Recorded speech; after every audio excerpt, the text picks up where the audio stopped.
Hello, my name is Yu-Ching Wu。我係吳宇清，我有一件訴訟案。Yu-Ching Wu vs IIF。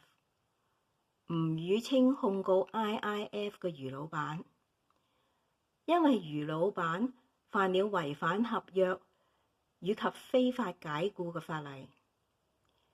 除此之外，余老闆亦是犯了知識產權法嘅法例。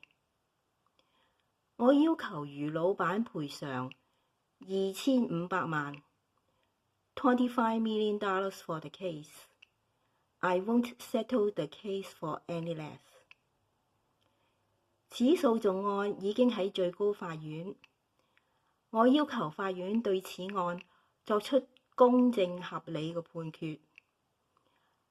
我現時通知媒體關於此案，我要求媒體依據我嘅投稿公佈此案。